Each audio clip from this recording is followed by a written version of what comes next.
Kuwepo sikukuu ya Idi katika mjumuiko na mkusanyiko wa Kiislamu ni kuonesha uadilifu. Maana yake kwamba sisi tunapokusanyika kwa ajili ya kusherehekea na kuadhimisha siku hii, hatutakiwi katika sadaka zetu tunavyozitoa kuwaacha hawa wasiokuwa Waislamu. Tunatakiwa tutangulize sadaka zetu kwa jamaa zetu wa karibu, halafu kwa Waislamu ndugu zetu, halafu kwa wasiokuwa Waislamu katika utu wa kibinadamu ule, undugu wa kibinadamu ule, na wao tunatakiwa tuwajumuishe katika hilo. Wako wanachuoni wanaona utampaje zawadi asiyekuwa Muislamu katika siku ya Idi, na wao je, wakitupa inakuwaje? Tupokee tusipokee?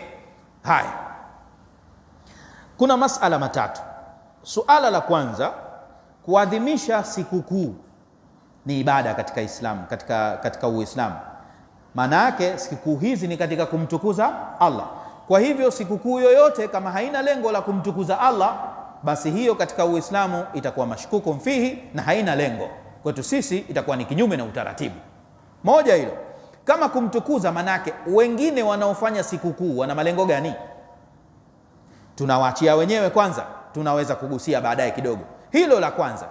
Kwa hiyo la pili, ikiwa wao watafanya sikukuu zao halafu watualike na sisi, watupe sadaka, tuzipokee tusizipokee, sisi Waislamu kama sadaka zile za undugu tu wa kibinadamu bila ya maadhimisho na kuwa na chochote katika kuenda kinyume na taratibu za Kiislamu, tutazichukua. Lakini zikiwa na mafungo au udhibiti au mahusiano ya jambo ambalo linapelekea kufanya shirki au kumkufuru Mwenyezi Mungu, zawadi zile pia na sisi tunatakiwa vipi? Tusiwache. Sisi tunaelewa? Kwa hiyo manake sisi, kwa sababu Uislamu ndio dini ya maumbile, vyetu sisi tunaruhusiwa kuwapa.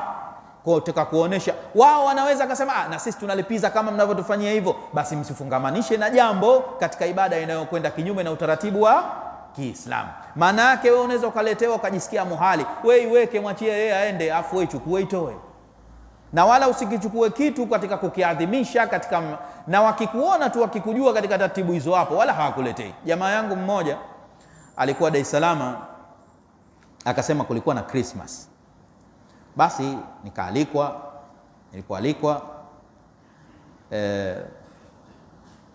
watu wamekusanyana wenyewe usiku ule na tafrija, na mimi nikaambiwa niwepo.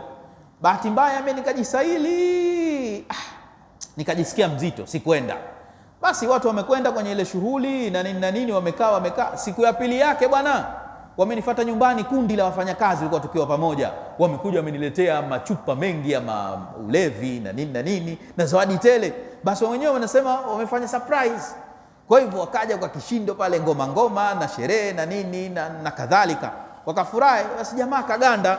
Sasa ananiambia, hivi vitu nivifanyeje? Maana mimi kama ingekuwa hivi vitu vya halali ningevichukua ningewapa watu, lakini vya haramu, kwa hivyo hata sijui nivifanye nini. Kaambia, shekhe, jambo jepesi tu, kama ulevi uchukueka umwage. Hizo zawadi nyingine kama zinatumika katika misingi yani, watafute watu huko, wewe huwezi kabisa, basi ziunguze tu, zipige moto basi, bila ya kuleta bughdha na kuonesha chuki kwao kwamba bwana mimi siwezi kuishi na nyinyi.